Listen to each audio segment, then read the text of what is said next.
تم ارشیا کے ایک عزیز کی حیثیت سے شہر میں رہائش اختیار کرو گے. فی الحال لکڑ موڑ پر تمہاری ضرورت نہیں. جو حکم جناب، میں کارروائی کرتا ہوں، حمید خان نے کہا. بشیر بیگ ایک ناکام چور تھا. اسے چور بھی نہیں کہا جا سکتا تھا، بس اٹھائی گیرا کہہ لیا جائے تو غلط نہ ہوگا. اس کے والدین بچپن ہی میں مر گئے تھے، کوئی اور پرسان خال نہیں تھا. لوگوں نے یتیم خانے میں داخل کرایا، وہیں پرورش پائی، اور پھر جب پاؤں مضبوط ہو گئے تو یتیم خانے سے بھاگ نکلا اور در بدر مارا مارا پھرتا رہا. ایک نیک دل آدمی اسے اپنے گھر لے گیا، وہاں اسے گھر کی صفائی اور چھوٹے موٹے کاموں پہ لگایا. گھر میں اور بچے بھی تھے. جب اس نے اپنے آپ میں اور بچوں میں تفریق پائی تو رقابت کا شکار ہوا. اسے وہ سب کچھ نہیں ملتا تھا جو ان بچوں کے پاس ہوتا تھا. چنانچہ بچوں کی چیزیں چرا کر اپنے پاس جمع کرنا شروع کر دی. گھر کا ایک گوشہ اسے سونے کے لیے مل گیا تھا. اس نے ایک ایسی جگہ تلاش کی جہاں وہ اپنا خزانہ جمع کرتا تھا. بچوں کے کھلونے، کچھ کتابیں اور ایسی ہی دوسری چیزیں جن میں کچھ ڈیکوریشن پیس وغیرہ شامل تھے. پکڑا تو جانا ہی تھا. پکڑا گیا اور مالکان نے اسے گھر سے نکال دیا. اس دوران اہل خانہ کی گاڑی صاف کرنا پڑتی. چنانچہ اسے ایک ہنر بھی آیا. وہ نکالے جانے کے بعد در بدر مارا مارا پھر رہا تھا کہ ایک بار اس نے کسی جگہ اپنے سے کچھ بڑے لڑکوں کو گاڑی صاف کرتے ہوئے دیکھا. چنانچہ ایک کپڑے کا حصول اس کے لیے کوئی مشکل کام نہ تھا. وہ ایسی جگہ گاڑیاں صاف کرنے لگا جہاں گاڑیاں پارک کی جاتی تھی، لیکن ایک بری عادت پڑ چکی تھی، یعنی کہ چیزیں چرانے کی. چنانچہ ان گاڑی والوں کی چیزیں بھی غائب ہو جایا کرتی. کافی عرصے تک یہ کام کرتا رہا. ایک مرتبہ کسی گاڑی والے نے اسے موبائل چراتے ہوئے پکڑ لیا. پولیس کے حوالے کرنے کی بجائے اس نے خود ہی اس کی اچھی خاصی ٹھکائی کی. اس علاقے کے دکانداروں نے اسے وارننگ دے دی کہ وہ دوبارہ وہاں نظر آیا تو اسے پولیس کے حوالے کر دیں گے. اسی آنکھ مچولی میں جوان ہوا. ایک کچی آبادی میں اپنے لیے رہائش تیار کی. لیکن دلچسپ بات یہ تھی کہ وہ ایک انتہائی ناکام چور تھا. جہاں بھی کہیں ہار ڈالتا کچھ ہاتھ نہ آتا سوائے ناکامی کے. ایک مرتبہ ایک خاتون کا پرس لے کر بھاگا اور اچھا خاصا ہنگامہ مچ گیا. اپنے تعاقب میں دوڑنے والے لوگوں کو ڈانس دے کر جب اسے ایک پناہ گاہ ملی، اس نے پرس کھول کر دیکھا تو اس میں 16 روپے اور 5,500 کے بل تھے. گیس کا بل، ٹیلی فون کا بل، بجلی کا بل، اور وہ بل بلا کر رہ گیا. دوسری دفعہ بھی یہی کام کیا تو پکڑا گیا اور خوب مرمت ہوئی. کئی دن تک گھر میں بھوکا پیاسا پڑا رہا اور سوچتا رہا کہ وہ کون سا طریقہ اختیار کرے جس سے کسی بڑی آمدنی کے امکانات ہوں. دنیا بچی طرح اس کی نگاہوں کے سامنے تھی اور وہ اپنے لیے اس دنیا میں کوئی مقام چاہتا تھا. جو چھوٹے موٹے کاموں کر رہا تھا ان سے اسے کچھ نہیں ملا تھا. تھوڑے سے پیسے جمع کر کے اس نے کار ڈرائیونگ سکول میں داخلہ لیا اور ڈرائیونگ سیکھ لی. ذہین آدمی تھا، اسے اس میں کوئی دقت نہ ہوئی. اس نے سوچا کہ کاروں کی چوری سے اچھی رقمیں حاصل ہو جاتی ہیں. ایک لاک ماسٹر سے اس نے کاروں کے لاک کھولنے کا طریقہ بھی سیکھا، لیکن اس میں بھی اسے کوئی خاص کامیابی نہ ہوئی. ایک کار لے کر بھاگا تو وہ کسی ایسے میگنزم سے منسلک تھی کہ تھوڑی دور جانے کے بعد بند ہو گئی. کار بند ہوتے ہی وہ اسے چھوڑ کر بھاگ نکلا اور یہاں بھی بچت ہی ہو گئی، کیونکہ کچھ ہی لمحات کے بعد پولیس اسکواڈ کار کے پاس پہنچ گیا. ہر طرف سے ناکامیوں کا سامنا کرنا پڑ رہا تھا. اس دن بھی وہ ایسے ہی سڑکوں پر مارا مارا پھر رہا تھا. جیب میں تھوڑے بہت پیسے تھے، چنانچہ 2-4 دن کی فراغت تھی. لیکن اس خیال میں ڈوبا ہوا تھا کہ اس کے بعد کیا ہوگا. وہ ایک پتلی سی سڑک سے گزر رہا تھا کہ اس نے ایک کار تھوڑے سے فاصلے پر رکتے ہوئے دیکھی. پرانی سی کار تھی. کار سے ایک آدمی نیچے اترا اور سامنے والے کیبن پر شاید پان یا سگریٹ خریدنے چل پڑا. بشیر بیگ کا دل چاہا کہ ذرا کار میں جھانک کر دیکھے، کیونکہ وہ شخص اسے کھلا ہوا چھوڑ کر گیا تھا اور انداز ایسا تھا جیسے چابی بھی کار میں لگی چھوڑ گیا ہو. بشیر بیگ کا انداز بالکل ٹھیک تھا. کار کی ڈرائیونگ سیٹ کے برابر والی سیٹ پر ایک پرانا سا بریف کیس پڑا تھا. بشیر بیگ کا دل دھک سے ہوگا. ہو سکتا ہے اس بریف کیس میں کوئی بڑی رقم موجود ہو. اس نے سامنے کی طرف نگاہ دوڑائی. کار سے اترنے والا پان کی دکان پر کھڑا سگریٹ پی رہا تھا. بشیر بیگ نے ڈرائیونگ سائیڈ کا دروازہ کھولا کیونکہ دوسری طرف کا دروازہ اندر سے لاک تھا. لمحوں کی بات تھی، اچانک ہی دوسری طرف سے کار والے کے چیخنے کی آواز سنائی دی. ابے او! بشیر بیگ بے اختیار کار کی ڈرائیونگ سیٹ پر بیٹھا. اس نے سیلف لگایا تو گاڑی ایک ہی سیلف میں سٹارٹ ہو گئی. اس نے پھرتی سے دروازہ بند کیا اور گاڑی گیئر میں ڈال کر بھگا دی. سیکنڈ اور تھرڈ گیئر میں لا کر اس نے گاڑی کی رفتار کافی تیز کر دی. کار والا تھوڑی دور تک بھاگا. اس کے بعد ادھر ادھر کسی اور سواری کی تلاش کرنے لگا تاکہ بشیر بیگ کا پیچھا کر سکے. لیکن اب بشیر بیگ نے یہ رسک لے ہی لیا تھا تو آگے جو ہوگا دیکھا جائے گا. سوائے اس کے کہ وہ گاڑی تیزی سے دوڑائے. گاڑی بے شک پرانی تھی لیکن اس کا انجن نیا بندھا ہوا معلوم ہوتا تھا کیونکہ دوڑنے میں وہ لاجواب تھی. بشیر بیگ راستے کاٹتا رہا. کئی بار اس نے گاڑی کئی پتلی گلیوں میں بھی ڈالی. ان گلیوں کے بارے میں سے مکمل معلومات حاصل تھی. بس یہ خطرہ تھا کہ وہ شخص کہیں کسی اور گاڑی میں تعاقب نہ کر رہا ہو. کوئی 15 منٹ تک وہ گاڑی دوڑاتا رہا. اس کے بعد جس سڑک پر آیا وہاں دور دور تک کسی کا نام و نشان نہ تھا۔ اس نے گاڑی ایک سنسان سی جگہ کے روکی اور برابر رکھا ہوا بریف کیس اٹھایا۔ گاڑی سے اسے کوئی دلچسپی نہ تھی، بس بریف کیس کا معاملہ تھا اور بریف کیس کو کھولنے میں اسے کوئی دقت نہ ہوئی، لیکن اندر سے جو کچھ نظر آیا اسے دیکھ کر ایک بار پھر اس کا دل مایوسی میں ڈوب گیا۔ اس میں 2 پرانے جوڑے شلوار قمیص رکھے ہوئے تھے، ان کے اوپر انڈر ویئر اور بنیان۔ بریف کیس کی سائڈ کی جیب میں ہاتھ ڈال کر اس نے وہ پھولی ہوئی چیز نکالی جو اس کے خیال میں پرس ہو سکتا تھا، لیکن پرس نہیں بلکہ ایک نوٹ بک سی تھی جس میں چھوٹے چھوٹے کاغذ ٹھسے ہوئے تھے۔ 1 روپیہ بھی حاصل نہ ہو سکا، البتہ جب اس نے اس نوٹ بک کے کاغذات کو الٹنا شروع کیا تو اچانک ہی اسے کسی ننھے سے بچے کی ہنسی سنائی دی اور وہ وحشت زدہ ہو کر ادھر ادھر دیکھنے لگا۔ تب اس کی نگاہ پچھلی سیٹوں کے درمیان پڑی، ایک بار پھر اس کا منہ حیرت سے کھلے کا کھلا رہ گیا۔ بے انتہا خوبصورت بچی تھی، بہت قیمتی لباس پہنے ہوئے، اس کی شوخ آنکھیں بشیر بیگ پر جمی ہوئی تھی اور ہونٹوں پر مسکراہٹ تھی۔ بشیر بیگ ایک لمحے کے لیے کوسا گیا، بچی کی آنکھوں میں ایک عجیب سی اپنائیت محسوس ہوئی۔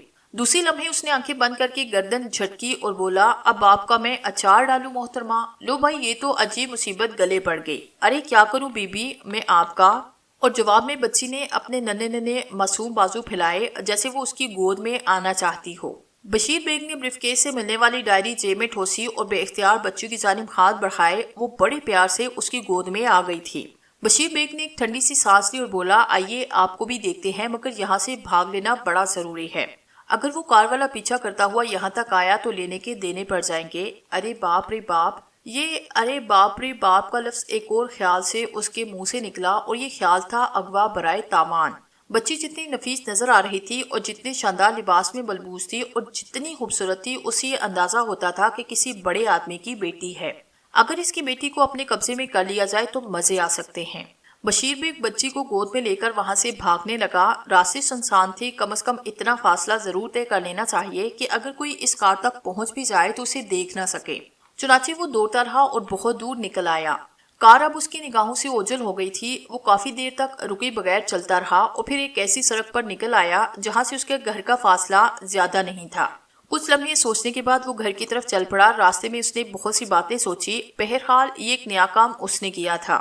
اگر بچی واقعی کسی بڑے آدمی کی ہے تو اچھی خاصی رقم حاصل ہو جائے گی۔ بچی نے اب تک منہ تک نہیں بسورا اور اسی طرح اس کی طرف متوجہ نظر آ رہی تھی جیسے جانی پہچانی ہو۔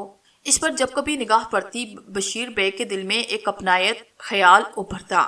ایک نیا تجربہ تھا اس کے لیے، اس سے پہلے کبھی کوئی بچہ اس کی تحویل میں نہیں آیا تھا۔ بہرحال وہ گھر پہنچ گیا۔ اس نے بچی کو اپنے بستر کے پلنگ پہ بٹھایا اور اس طرح وہ گھر کے در و دیوار کو دیکھ رہی تھی جیسے اسے واقفیت حاصل کر رہی ہو۔ بشیر بیگ نے سب سے پہلے دروازہ اندر سے بند کیا، پھر وہ بچی کے پالنے کے پاس نیچے زمین گھٹنوں کے بل بیٹھ گیا۔ میرے سپنوں کے تاج محل خدا کرے تو کسی کروڑ پتی باپ کی بیٹی ہو اور مجھے کم از کم 10-20 لاکھ روپے تیرے بدلے حاصل ہو جائیں۔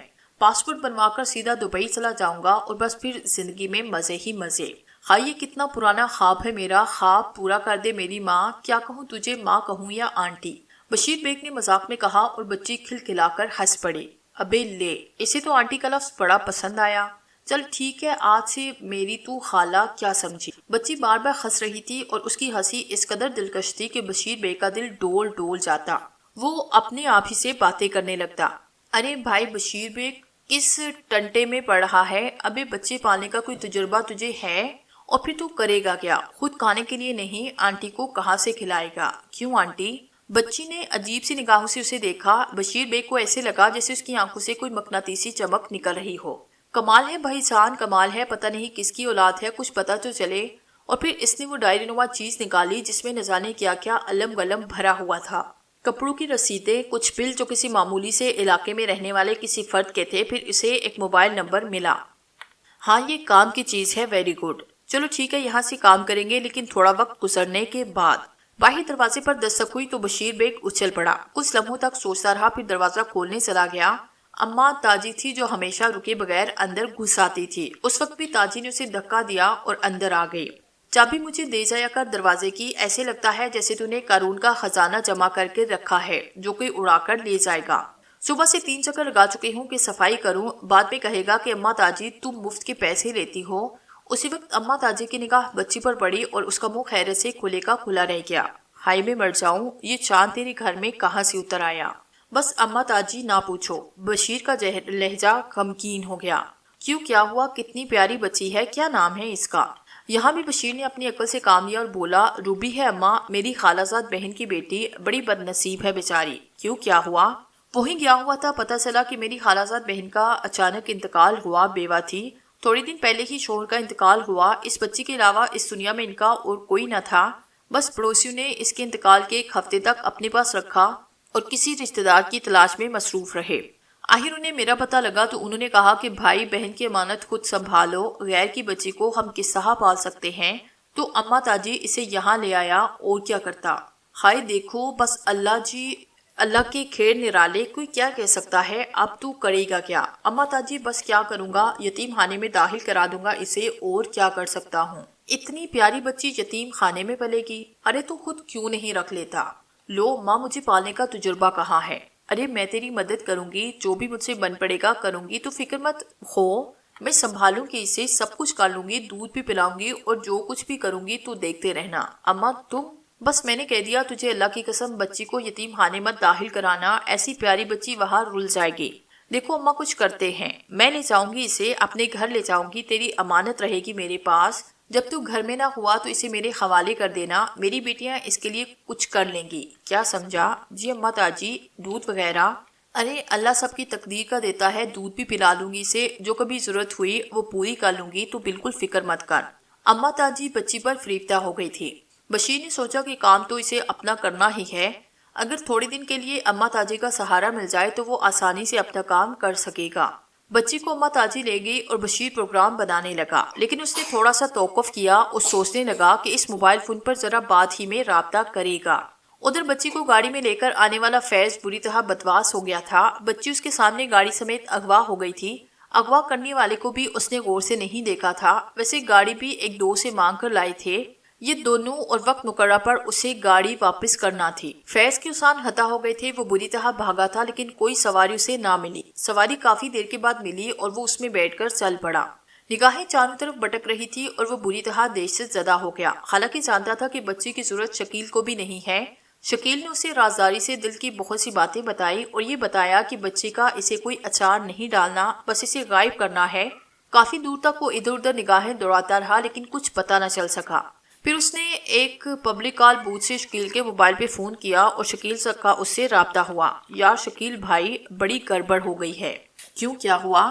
شکیل کی آواز سنائی دی اور فیض نے اسے ساری بات بتائی۔ دوسری طرف خاموشی ہوئی، پھر شکیل نے کہا یار تو نے بڑی لاپرواہی کا ثبوت دیا۔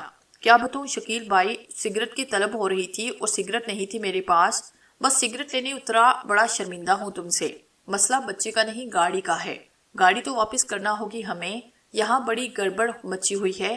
محمود علی نے سب کو دھمکیاں دی اور کہا ہے کہ وہ زمین آسمان ایک کر دیں گے، بچی کا پتہ چلنا چاہیے۔ میں بھی بڑی افسردگی کا اظہار کر رہا ہوں، بہرحال میں موٹر سائیکل لے کر بچی کی تلاش میں نکلتا ہوں، تم کہاں ہو اس وقت مجھے بتاؤ، تمہیں بھی ساتھ لے لوں گا، اصل میں ہمیں گاڑی تلاش کرنا ہوگی۔ ہاں بالکل، فیض نے کہا اور جہاں وہ تھا اس سے اپنا پتہ بتایا۔ چنانچہ تھوڑی دیر کے بعد شکیل موٹر سائیکل پر اس کے پاس پہنچ گیا۔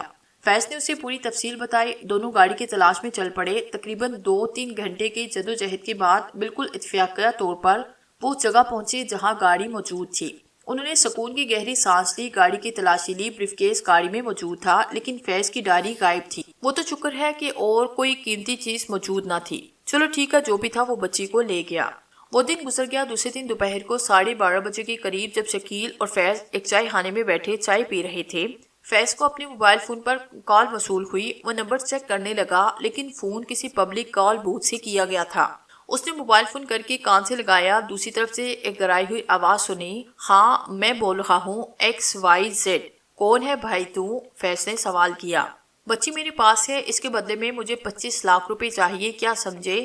اگر تم نے یہ رقم 24 گھنٹے کے اندر نہ مہیا کی تو میں بچی کی گردن کاٹ کر اس کی لاش تمہارے حوالے کر دوں گا۔ فیض نے چونک کر موبائل کو دیکھا، پھر بولا 1 منٹ ذرا میرے ماما سے بات کرو۔ اس نے موبائل شکیل کی طرف بڑھایا۔ شکیل نے کہا ہاں کون ہے، کیا بات ہے بتاؤ۔ جواب میں دوسری طرف سے وہی الفاظ دہرائے گئے۔ پہلے تو شکیل بھونچ کر رہ گیا، پھر ایک دم ہنسا۔ پیارے بھائی، بچی تمہارے پاس ہے؟ ہاں، اس خوبصورت سی بچی کا خون کرتے ہوئے مجھے بہت دکھ ہوگا، اس لیے 25 لاکھ روپے مہیا کرو۔ پیارے بھائی تم 25 لاکھ روپے کی بات کرتے ہو، ہمارے پاس 25 روپے بھی نہیں۔ البتہ ہمیں پتہ دے دینا، جو بھی رقم مہینے 15 دن میں جمع ہوئی وہ ہم ایمانداری سے تمہارے حوالے کر دیں گے، لیکن ایک شرط پر۔ جو کام ہم نہیں کر سکتے تھے وہ تم کر دو۔ کون سا کام؟ بچی کی گردن پر چھری پھیر کر اسے کہیں دبا دو۔ ہمیں بچی نہیں چاہیے، ہم تو خود اس سے جان چھڑانا چاہتے تھے۔ لیکن دوسری طرف سے کوئی کچھ سمجھ نہیں سکا۔ موبائل پر کوئی آواز نہ سنائی دی، بلکہ کچھ لمحوں کے بعد دوسری طرف سے فون بند ہو گیا۔ شکیل نے ہنس کر موبائل آف کیا اور اسے فیض کے حوالے کرتا ہوا بولا، اغوا برائے تاوان، مگر الٹی آنتے گلے پڑ گئی بیٹے کے۔ دونوں ہنسنے لگے تھے۔ راج کندل آنکھیں بند کیے دیر تک سکتے کے عالم میں بیٹھا رہا۔ مہا سابلی نے تو ایک طرح سے اس کا ساتھ ہی چھوڑ دیا تھا۔ کالی نے اسے بڑی بے رحمی سے ایک امتحان میں جھونک دیا تھا اور وہ اسی کے بارے میں سوچ رہا تھا۔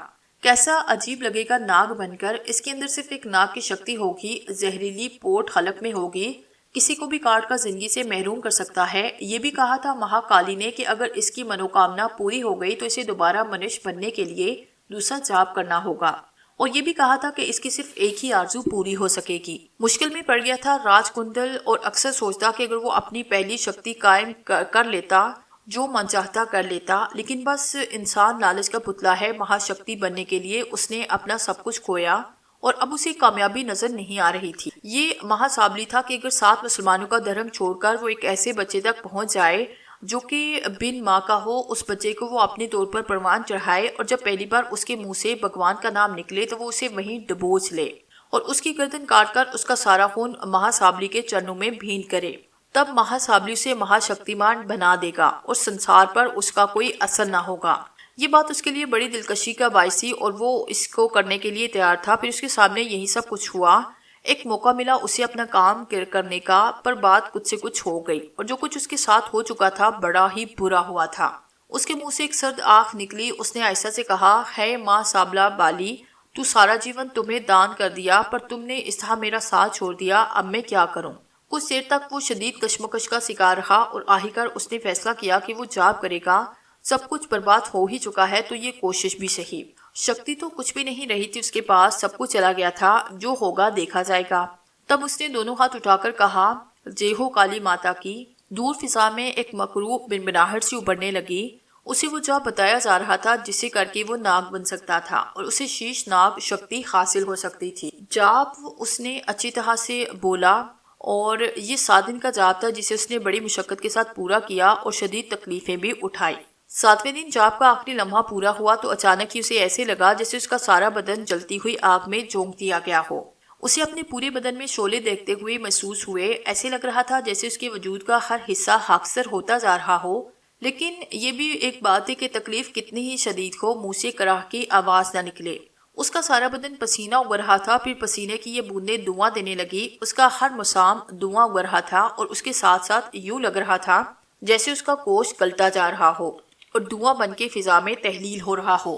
اس کا بدن پتلا ہوتا چلا گیا۔ پھر سب سے پہلے اس کے چہرے پہ ایک چوڑے چکے کے پار جیسے پھن کی شکل اختیار کی، اس کے بعد گردن پتلی ہوئی، پھر دونوں ہاتھ گم ہو گئے اور آہستہ آہستہ پورا بدن پتلا ہو کر سام کی شکل اختیار کر گیا۔ اور تھوڑی ہی دیر کے بعد آبشار کے کنارے گھاس پر ایک کوڑیا کالا ناگ بیٹھا ہوا تھا، جسے دیکھ کر ہی دل میں خوف طاری ہوتا۔ یہ چکی کے پار جیسے پھن والا شیش ناگ تھا۔ ناگ اور ناگنوں کے لیے دیوتا کی حیثیت رکھنے والا اور ان کے لیے انتہائی پرکشش۔ کہا جاتا ہے کہ شیش ناگ کے بدن سے اٹھنے والی خوشبو دور دور تک ناگ اور ناگنوں کو مسحور کر دیتی ہے اور وہ شیش ناگ کی غلامی کے لیے دوڑ پڑتے ہیں۔ یہ صورتحال راج کندل خود بھی محسوس کر رہا تھا، لیکن اس کا دل خوش نہ تھا۔ یہ شکل تو اس نے بحالت مجبوری اختیار کی تھی۔ پھر آہستہ آہستہ اس نے پھن کو سکوڑا اور لچکدار چال کے ساتھ گھاس پر رینگتا ہوا آگے بڑھنے لگا۔ اس وقت وہ ایک بستی کے آس پاس تھا، لیکن یہ بستی اس کے لیے کسی بھی طور ٹھہرنے کی جگہ نہ تھی۔ البتہ جو تھکن اسے ہو گئی تھی وہ اسے رکنے پر مجبور کر رہی تھی۔ اس نے بستی سے کافی فاصلے پر پیپل کے درخت کو منتخب کیا۔ اس کے تنے پر چڑھتا ہوا وہ اوپر کی شاخوں پر پہنچا اور اس نے ایک چوڑی شاخ پر پناہ لی۔ وہ تھکن سے بری طرح چور تھا اور نیم گشی کے سے عالم میں تھا۔ آہستہ آہستہ فضا میں اندھیرا اترتا آ رہا تھا، چنانچہ راج کندل نے آنکھیں بند کر لی۔ پھر نہ جانے کتنا وقت گزرا، اس نے آنکھیں پھاڑ کر ادھر ادھر دیکھا۔ نیند کے عالم میں اسے یاد نہیں رہا تھا کہ وہ کس کیفیت میں ہے، البتہ جب اسے یاد آیا تو وہ ایک دم چونکنے ہو گیا۔ لاپرواہی سے اس طرح کسی درخت کی شاخ پر سو جانا خطرناک بھی ہو سکتا ہے، لیکن جو آوازیں اسے آ رہی تھی وہ اس کے لیے بڑی ہی تعجب خیز تھی۔ اس نے نگاہ اوپر دوڑائی اور یہ دیکھ کر دنگ رہ گیا کہ پیپل کے درخت کے نیچے بنے ہوئے چبوترے پر بے شمار ناگ ناگنیں جھوم رہی تھی۔ وہ پھن کاڑے کھڑی ہوئی تھی اور ایسے لگ رہا تھا جیسے ان پر مستی اور بے خودی کا عالم طاری ہے۔ راج کندل کی سمجھ میں کچھ نہ آیا، وہ انہیں دیکھتا رہا اور اس طرح کافی دیر گزر گئی۔ ناگنیں جھومتی رہی اور راج کندل سوچتا رہا کہ اب اسے کیا کرنا چاہیے۔ پھر اسے یاد آیا کہ یہ بھی اسی نسل کے ہے، یہ اسے کوئی نقصان نہیں پہنچا سکیں گے کیونکہ اب وہ انسان نہیں، خود ان کے جیسا ہے۔ پھر بھی وہ نیچے نہ اترا، یہاں تک کہ صبح کا اجالا پھوٹنے لگا۔ ناگ ناگنیں پھنکارتی رہی، ان میں سے کسی نے اوپر چڑھنے کی کوشش نہ کی۔ رفتہ رفتہ سورج ابھرنے لگا، ناگ ناگنیں اتنی افسردگی کے ساتھ پھن کاڑے آگے بڑھ گئی جیسے انہیں اس سے جدا ہونے کا بہت ہی دکھ ہو۔ راج کندل نے دیکھا کہ ایک بہت ہی خوبصورت ناگن جس کے بدن پر سفید چھتیاں تھی وہیں پھن کاڑے بیٹھی ہوئی ہے۔ جب کافی دیر گزر گئی اور سورج نکل آیا تو راج کندل درخت سے نیچے اترا، اس بات کے لیے تیار کہ ناگن اس پر حملہ کرے گی۔ وہ آہستہ آہستہ نیچے آیا تو ناگن کے اندر جیسے زندگی کی لہر دوڑ گئی۔ وہ لہراتی ہوئی آگے بڑھی۔ راج کندل کو اپنے گالوں میں ایک آواز سنائی دی، نہایت نرم، شیریں اور حسین آواز۔ شیش ناگ، میرا نام چتر نال ہے، میں بچپن سے تیرے سپنے دیکھتی آئی ہوں شیش ناگ، میں تیرے ساتھ رہ کر امر ہونا چاہتی ہوں، مجھے اپنے چرنوں میں جگہ دے دے۔ راج کندل دنگ رہ گیا، اس نے حیران لہجے میں کہا، کیا تو ناگن ہے؟ ہاں، چتر نندی ہے میرا نام اور میں اپنے قبیلے کی سب سے سندر ناگن ہوں۔ راج کندل سوچتا رہا کہ اب اسے کیا کرنا چاہیے، یہ نئی کہانی تھی اور وہ دل ہی دل میں ہنس رہا تھا کہ یہ تو بڑی عجیب بات ہوئی، کیا اس ناگن کو یہ اندازہ نہیں کہ میں انسان ہوں؟ لیکن پھر اس نے سوچا کہ اگر میں اسے بتا دیتا ہوں کہ میں انسان ہوں تو ہو سکتا ہے مجھے کوئی نقصان پہنچا دے۔ اس چاپ کے بعد میں سانپ بن گیا تو گیا، لیکن میرے اندر سانپ جیسی خصوصیات پیدا ہوئی ہیں یا نہیں یہ معلوم نہیں۔ البتہ وہ اس ناگن کو کوئی جواب ضرور دینا چاہتا تھا کیونکہ اسے آگے کا سفر اختیار کرنا تھا۔ چتر نندی برابر جھوم رہی تھی۔ راج کندل نے کہا، چتر نندی، میں تو خود ایک مشکل کا مارا ہوا ہوں، تو میرے ساتھ رہنے کی خواہش نہ کر، مجھے اپنی منزل تلاش کرنی ہے۔ تیری خوشبو کے ساتھ ساتھ سفر کرتی رہوں گی میں شیش ناگ، اور اس سمے تک تیرا پیچھا کرتی رہوں گی جب تک تو مجھے پریم کی نگاہ سے نہ دیکھے اور مجھے اپنا نہ لے۔ تیری خوشبو کے ساتھ میں سفر ہی کرتی رہوں گی۔ مجھے بھوک لگی ہے، مجھے بتا کہ میں کیا کھاؤں، میں ابھی تیرے لیے بندوبست کرتی ہوں، چتر نندی نے کہا اور پھن ڈال کر چبوترے سے نیچے اتر گئی۔ راج کندل گہری سانسیں لے رہا تھا۔ دو باتیں اس کے ذہن میں تھی، پہلی تو یہ کہ چتر نندی کو دیکھیں کہ وہ اس کے لیے کیا لے کر آتی ہے تاکہ وہ اپنی شکم سیری کے لیے اس چیز کو اپنا لے جو ناگ کھاتے ہیں۔ دوسری یہ تھی کہ کہیں چتر نندی کی وجہ سے اسے کوئی اور الجھن نہ پڑ جائے، ایسی شکل میں اس کا اپنا مشن خراب ہو جائے گا۔ لیکن پھر اس نے سوچا کہ پیٹ تو کہیں نہ کہیں سے بھر ہی لے گا، وقت خود فیصلہ کرے گا کہ اس کی خوراک کیا ہے، یہاں سے نکل لینا چاہیے۔ اور یہ سوچنے کے بعد وہ دوسری طرف سے بے اختیار چل پڑا اور تیز رفتاری سے رینگتا ہوا بستی کے مشرقی کنارے سے باہر نکل گیا۔ اب وہ پوری ہوشیاری کے ساتھ ان لکیروں پر سفر کر رہا تھا جو کہ اس کے ذہن میں محفوظ تھی۔ جو جا چکا تھا دل اس پر خون کے آنسو روتا، اسے بڑی شکتی، بڑا گیان حاصل تھا۔ لالچ اور ہوس نے آج یہ دن دکھایا کہ انسان سے کیڑا بن گیا، بے بس اور لاچار۔ اپنے بارے میں اسے اندازہ تھا کہ اس کے اندر کوئی قوت، کوئی شکتی نہیں، کوئی بھی اسے آسانی سے نقصان پہنچا سکتا ہے، اس لیے وہ بچ کر سفر کر رہا تھا اور کسی ایسی جگہ رکنے سے پرہیز کر رہا تھا جہاں انسان یا بڑے بڑے جانور موجود ہو۔ وہ بھوکا بھی تھا، چکر نندی اس کے لیے خوراک لینے گئی تھی، لیکن راج کندل اب اس انوکھے خیال سے مزے لینے کی حس بھی کھو بیٹھا تھا کہ وہ ایک ناگ کی حیثیت رکھتا ہے اور ایک ناگ اس کے پریم میں گرفتار ہو گئی ہے۔ جب حد سے زیادہ تھک گیا تو پھر اس نے ایک بڑے سے درخت کی جڑ میں پناہ لی۔ دور دور تک آبادی نہ تھی، وہ پھن ڈال کر بیٹھ گیا۔ اسے یہ بھی معلوم نہ تھا کہ ایک سانپ کی غذا کیا ہوتی ہے۔ ایک غشی سی تاری ہو گئی تھی اس پر، پھر وہ اس وقت چونکا جب اسے درخت کے عقبی حصے میں کچھ آہٹیں محسوس ہوئی۔ وہ چونک کر سیدھا کھڑا ہوا۔ کچھ لمحوں تک اسے یہ اندازہ نہ ہو سکا کہ یہ آہٹیں کیسی ہیں، لیکن پھر ہمت کر کے وہ اپنی جگہ سے ہٹا اور درخت سے تھوڑا فاصلہ اختیار کر کے اس نے دوسری طرف دیکھا تو اسے ایک عجیب و غریب منظر نظر آیا۔ ایک بڑا سا خونہار نیولا ایک بڑے سانپ پر حملے کر رہا تھا اور سانپ خونہار انداز میں پھنکارتا ہوا نیولے کے حملوں سے بچ کر خود بھی اس پر حملہ کرنے کی کوشش کر رہا تھا۔ راج کندل کے پورے بدن میں سرد لہریں دوڑنے لگی، وہ بے حد خوفزدہ ہو گیا تھا۔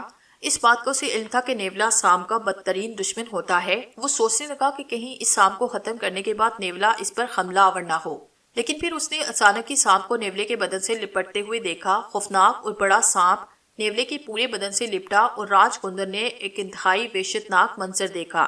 نیولے کے منہ سے اس کی زبان باہر نکل پڑی، پھر اس کی چھوٹی چھوٹی آنکھیں اور اس کے بعد اس کی آنتیں باہر آنے لگی۔ راج کندل کو اندازہ ہوا کہ سانپ نے اس کے بدن سے لپٹ کر اپنی پوری قوت سے اس کا بدن دبا دیا ہے، اور بہرحال سانپ کی قوت کے بارے میں اس نے یہ بھی سنا تھا کہ بعض سانپ ایسے ہوتے ہیں کہ اگر کسی طاقتور گھوڑے کے پاؤں سے لپٹ جائیں تو گھوڑا ایک قدم آگے نہیں بڑھ سکتا۔ ایسے سانپوں کو گھوڑا پچھاڑ کہا جاتا ہے۔ نیولا بے شک سامنے سے اس ناگ پر حملے کر رہا تھا، لیکن ناگ نے موقع مل جانے سے پورا فائدہ اٹھایا۔ نیولا چند لمحوں میں بے جان ہوا۔ سانپ دیر تک اس کے بدن سے لپٹا رہا، پھر جب اس نے محسوس کیا کہ نیولا دم توڑ چکا ہے تو آہستہ آہستہ وہ اس کے بدن سے ہٹنے لگا، اور پھر راج کندل کو چتر نندی کی آواز سنائی دی، میں زخمی ہو گئی ہوں شیش ناگ مہاراج۔ ایک بار پھر راج کندل کے ذہن کو جھٹکا لگا، وہ پہچان نہ سکا کہ یہ چتر نندی ہے، مگر یہ کہاں سے آ گئی؟ چتر نندی پھر بولی، تمہارے لیے بھوجن لینے گئی تھی، لے کر وہاں پہنچی تو تم جا چکے تھے، بس میں تمہاری خوشبو سونگتی ہوئی تمہارے پیچھے چل پڑی اور تمہیں یہاں پایا، تم سو گئے اور یہ پاپی ہتھیارا تمہاری جان کالا گھوگو تاک میں لگا ہوا تھا۔ جیسے یہ تمہاری طرف بڑھا میں نے اس پہ حملہ کیا، یہ مر گیا مہاراج، مگر تھوڑی سی زخمی ہو گئی ہوں، تم چل کیوں پڑے تھے؟ راج کندل کا دل چاہ رہا تھا کہ اپنا سر پیٹ لے، لیکن ہاتھ ہی نہ تھے کہ سر تک پہنچ سکے۔ چتر نندی نے ایک طرف اشارہ کرتے ہوئے کہا، تمہارا بھوجن وہ ایک طرف رکھا ہوا ہے، بھوکے ہو کھانا کھا لو۔ راج کندل رنگتا ہوا اس طرف گیا جدھر چتر نندی نے اشارہ کیا تھا۔ بہت دیر کے بعد شکم سیر ہوئی اور یہ بھی پتا چلا کہ ناگوں کی غذا کیا ہے۔ بہرحال چتر نندی نے اس وقت تو احسان کیا تھا اس پر، بلکہ دوہرا احسان۔ اگر وہ سو رہا ہوتا تو نیولا یقیناً دانتوں سے اس کا پن کاٹ کر پھینک دیتا اور اس طرح اس کی موت واقع ہو جاتی۔ چتر نندی نے محبت بھرے لہجے میں اس سے کہا، میں اب تمہیں گہری نیند آ رہی ہوگی مہاراج، اتنا لمبا سفر طے کر چکے ہو، اور اتنا لمبا سفر طے کرنے کے بعد جب کچھ کھایا جاتا ہے تو سب سے پہلے نیند آتی ہے جو آپ کا گھیرا کرتی ہے۔ تم سو جاؤ اور چنتا مت کرو، میں تمہاری حفاظت کر رہی۔ کیا میں درخت کے اوپر چلا جاؤں؟ بالکل چنتا مت کرو، میں جو ہوں یہیں آرام سے سو جاؤ۔ راج کندل نے اس موقع سے فائدہ اٹھایا اور آرام کرنے لیٹ گیا۔ اس وقت رات ہو چکی تھی۔ جب اس کی آنکھ کھلی، چتر نندی اسے تھوڑے سے فاصلے پر نظر آئی اور وہ اپنی جگہ سے اٹھ گیا۔